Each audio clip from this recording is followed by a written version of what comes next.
turnovers stand out as the deciding factor, but what else did you see? Well, we've missed some opportunities, obviously. We had a chance to make some plays, and unfortunately we didn't. But, you know, you can't put yourself in a hole like that. You know, the 3 turnovers we had in the first half accounted for 10 points. So, and both those 2 of those turnovers, we were moving the ball into their into the scoring zone. You know, we had opportunities. If we had been able to possess the ball, we could have kicked field goals. So that's part of what happens. When 5 in the last 2 games, how do you go about? I know you guys don't want to change the routine or change the way that you practice, and you guys have systems and everything. But what does it take to kind of break that repetitive mental mistakes that seem to keep popping up the last 2 games? I'm not sure which mental mistakes you're talking about. The mistakes in general, just the turnovers. Well, the hard part is you know, we've had to deal with some pretty inclement weather in the last couple of weeks. Secondly, those are things that are going to happen in games. You know, we had created a fumble and it pops into their hands and they pick up 6 yards. We get a ball that pops into one of our guys' hands and we don't get anything out of it. I mean, those things happen. That's part of the fortunes of football. Now, we'll just continue to do the things that we do. We'll continue to practice protecting the football. We'll continue to practice trying to take the football away. You know, it's a young guy, made a couple mistakes. He's competing, trying to make things happen, and you know, through experience, he'll learn. You know, when you're in a lot of traffic, you got to keep the ball high and tight and put the other hand on it. Ron, the issues in the run game yesterday, run defense, fits, missed tackles, or some combination of. Well, a little combination of both. But when you're behind and you're in a chase mode, you're trying to catch up. You know, you're also got to play off of certain other things. You know, and so. I think when you look at what happened in the game and you break it down, it is a combination of fits and the circumstances of the game, the situation.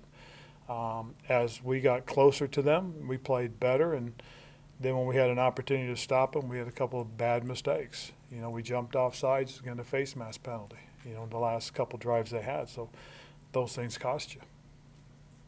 To have those offside penalties, particularly from players so close to the ball, was that particularly frustrating?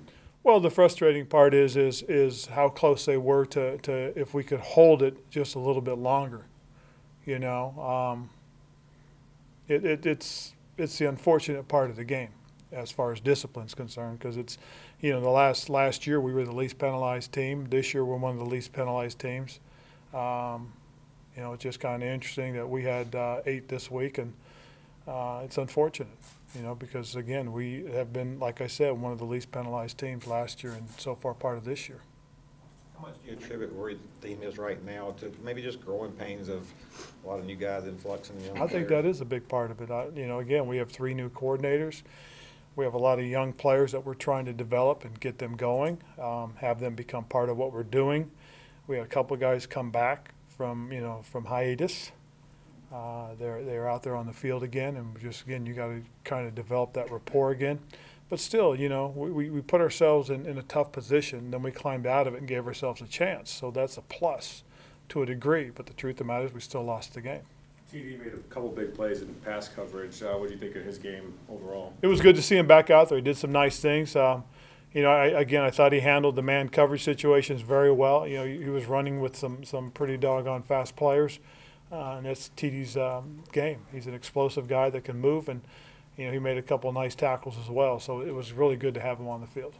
Do you know anything more about? Did Greg respond well today? Oh yeah, it looks like it is. Greg, you know, looked like he responded very well to having played as much as he did. A little bit more than I thought he was going to, but he was in great shape. So we just left him going out there. He looked a little tentative initially in the game, but you saw at the end he started getting heated up and started playing really well. And you know, that's what we can expect from Greg going forward.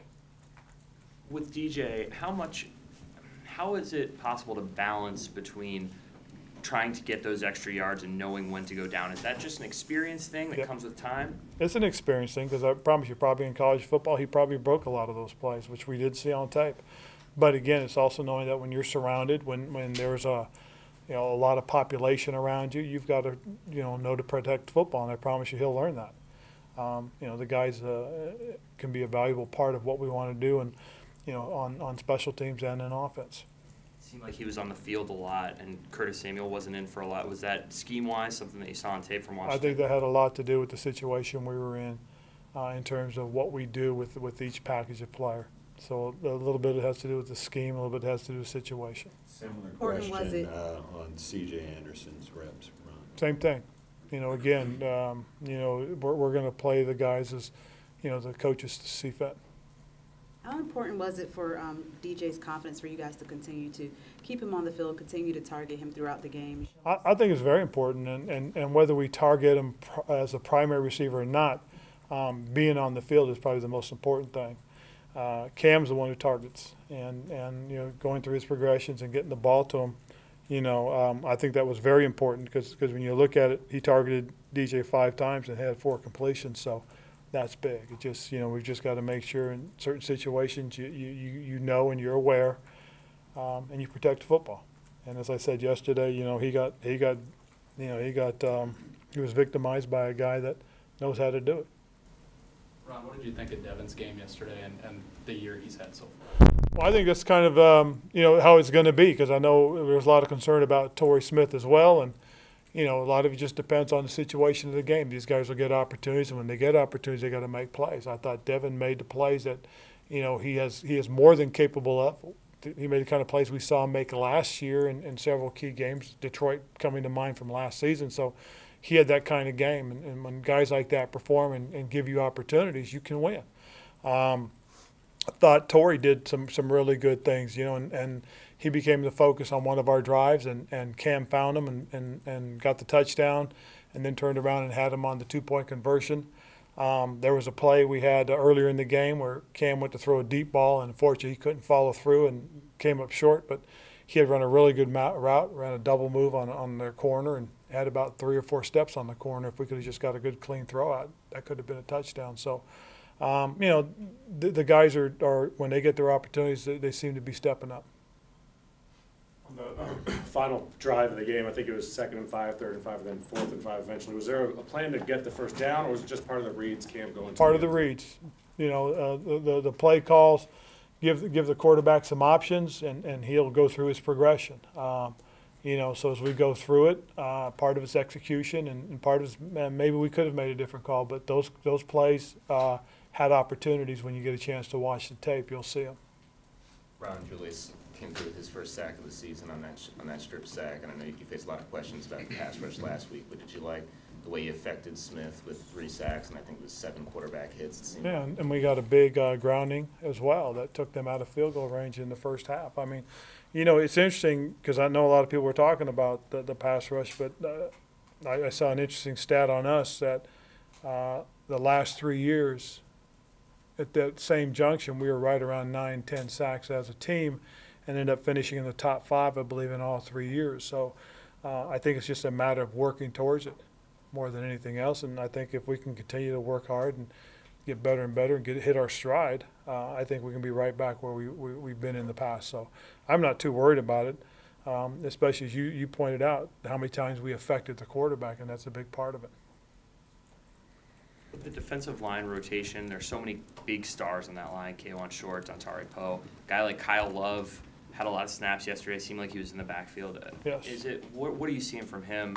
Well, Kyle's been very steady for us since we've got Kyle. It's not like Kyle hasn't been a guy that that steps up and makes plays. And again, he's a guy that has an opportunity to help us, and will continue to be out there and be part of that rotation. And and the guy that's coming along, is Vernon. I thought Vern had some good things. Unfortunately, he got the 15-yard face mask, but he affected the quarterback as well. Had a couple of big hits on him. Ron, when you guys get down early and you have to kind of pass a lot more, does that then change what maybe the potential plan would have been for a guy like C.J. Anderson to get on the field? For everybody, it changes your approach. And again, being down at 17 points, that's now you're in a different kind of mode. And so some of the things that you may have thought about doing originally or earlier are no longer relevant, and you've got to work your way back. And every time we kind of got ourselves to that point, unfortunately, we had like I said, we allowed 2 field goals, and again, the dynamics change. Ron, you mentioned the face mask. Was that a little different? That it almost looked like Alex talked the refs into that flag? but without a review. Well, you'd almost like, yeah, without a review, you'd almost like, because they didn't throw it right away, they had to get together and discuss it. I would like to see them call the horse collar, Christian going out of bounds, or the late hit on Greg when Greg got hit ball going out of bounds. I mean, and that was a helmet to helmet as well. So, there's a lot of things that go on that, you wish you could get called or not called. And again, it happens, and we just have to live with it. Ron, obviously, Ian Thomas had a lot on his plate when Greg was absent. Going forward, do you expect him to still have a role in some two tight end sets? Oh, I think so, but if you go back and count how many 11 personnel groupings we were in, I think you'll see it was a disproportionate number to what it's been in the previous 4 games. I'm not quite sure on the number of snaps, but I know that there was a lot of 11 personnel where we only had 1 tight end and 1 back. So that also accounts for, I think, for some of the limited reps for a lot of guys. Ron, I think Matt Khalil is able to practice this week, at least by letter of the rule. Right. What are you expecting from him? I'll know a little bit more once I talk to RV. I'll be honest with you, I know you mentioned it last week, and I really hadn't been thinking about it, but we'll see what happens after RV gives me an update. How did you make out injury-wise? I think we came out pretty good, and again, I'll know a little bit more, Joe, once I get a chance to talk with him, but I don't anticipate anything bad. I know Kyle Love had a little bit of a shoulder when they had to come get him, and Dante Jackson had a little bit of a shoulder as well in that one tackle on the kickoff. But other than that, I off the top of my head, I can't think of anybody. I apologize to even ask this, but what was kind of your message to these guys? This is a game that, the Skins are coming off a short week and a big loss, and, I think a lot of people. Well, I think what's going to happen, and if you look at the last 3 games we played, the teams that we play were coming off of big losses. And so you're going to get their best shots, because their back was a little bit up against the wall. Cincinnati's back was up against the wall. The Giants' back were up against the wall. And so, teams are going to come in and give you your best shot, and that's really what happened. And unfortunately, we helped them a little bit, I want to give them credit because they came out and played hard. They ran the ball very effectively against us. They played very well on 3rd down, better than we did, and we've got to improve on that. We had some opportunities, and we didn't convert, or we didn't keep them from converting. But, when we look at these games like this, losing is not going to define us. How we handle it, how we come out next week, that's going to define us. If we take advantage of the opportunity to learn and grow from it, we got a chance to take a step forward. If we don't, we'll get beat again. So everything we do this week is about getting ready and getting prepared for playing Philadelphia. Ron, have you seen the message any? was kind of to flush it. I mean, just kind of. Well, flush learn it. and grow from it, and then move on, more so than anything else, and that's what's going to happen. When you look around the league though so far and just see what teams are doing, it's like week to week, you're kind of surprised. One team plays great and next week they get beat. What have you observed so far and just your impressions of where things are in the league? I think exactly what you said, Dave. I think the thing that's happening right now is you see a little bit more parity, I think. And then you look at, early on after 3 games, there were, a couple teams everybody was feeling, wow, this team's arrived and they're ready to roll. And, and then you look around and some teams that didn't start very well, and all of a sudden, they're playing really. I mean, look at what Dallas did yesterday. They played a very talented Jacksonville team, and I guess they scored 40. I mean, that's kind of the sign of what's happening. Cleveland has stepped up and has played big. The Rams are undefeated, the only undefeated team left. So it's all over the place, and each week will be something different. And I think that's the thing that everybody's got to understand, because I promise you, some of these teams that haven't started well, they got a great opportunity to finish well. That's what it's really about. Have you seen inconsistencies in your run defense, and if so, where have those been?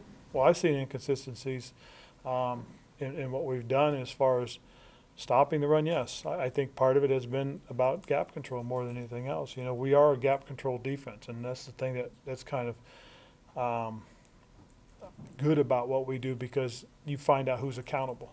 And I will say too, part of it too is we as coaches got, and I say it and I mean it, is we got to make sure we're putting them in the best position to have success. So it could be anything from somebody not doing their job to maybe we could have made a different call. But at the end of the day, you got to give credit to your opponent too, because I'll tell you what, Adrian Peterson ran like he was 25 again. He looked good out there. He really did. To piggyback on what Jordan was saying about defending in that manner. How have you seen Eric handle game plan and execution thus far as coordinator? I think he's handled it pretty well. I mean, you know, we have won 3 games. We beat some teams that have winning records, and we've had some clutch performances on the defensive side. I mean, this is a tough one because you turn the ball over in scoring position, you know, and everybody's gonna wonder why. Well, why you gave up a touchdown there. Well, they got the ball in scoring position. That's a big deal. You seen anything out of Philadelphia that was kind of reminiscent of what you guys went through after the Super Bowl, just through their first 6 games? Yeah, there's a lot of things that I think are reminiscent, and it's, believe me, it's difficult. It's a tough task because things change and expectations get even higher. Rashawn Gallman was in for some plays versus Eric. Is Eric still getting into game shape, or was that a little bit of a rotation? A little bit of both. You know, I think Eric's still working himself in shape. At the same time, we want to make sure Rashawn's still developing, growing. And you know, when we feel comfortable with Eric 100% out there in terms of conditioning, you know, we may rotate Rashawn with both safeties. We may not. It just depends. But Rashawn's a young player that we do see has some ability, and we want to make sure he continues to develop and grow as well. Mike Adams seems to be good for 1 or 2, like you said, kind of similar to Thomas Davis, 1 or 2 explosive plays per game. Yep. A couple of times he actually slid into a gap that Adrian Peterson might have broken open, and then he had that batted pass, and on 3rd down, he doesn't seem to have aged at all, and he also seems to just kind of be able to just kind of command this defense in the way that I think maybe you expect. Well, that's what you kind of hope is that you have an air traffic controller back there getting people lined up and making the checks and the calls, and that's what Mike's given us. I mean, Kurt Coleman did that so well for us the last few years. Now we have a guy who's experienced in our defense, and he's handling it, and you know, hopefully the growth will continue, and you know, when their opportunities come up, guys like Rashawn will be able to take over, and you know, and who knows when, but you know, you love having a guy with Mike's experience and Mike's intelligence back there because it really helps the rest of the team. It takes a lot of pressure off of Luke as well. With Kurt here, he was kind of under the radar in terms of the role he had to take, but now you always hear even people around the league refer to him by his nickname and kind of talk about what a mental gain it is in the locker room to have a guy like that. Yeah, it is. I mean, when you have a guy in the locker room that I think can really, you know, get guys' attention, you need to have. I mean, that's what's so important about getting Thomas Davis back. And again, hopefully, you know, like I said, we can learn from this game and we can bounce back next week. On that second half kickoff, was that one of those where you're trying to pop it up and maybe surprise him? You'd have liked to seen the ball. You'd like to see Graham put that just a little bit more to away from the guy to have him work a little harder to get to it, because he got no return yards. You know, or he might have got a couple. He went sideways for the most part. So if we could have gotten it to where we wanted it, it could have been a foot race, and who knows what happens at that point. But he hit it as he typically has. He hit it pretty good. And again, it's just one of those things.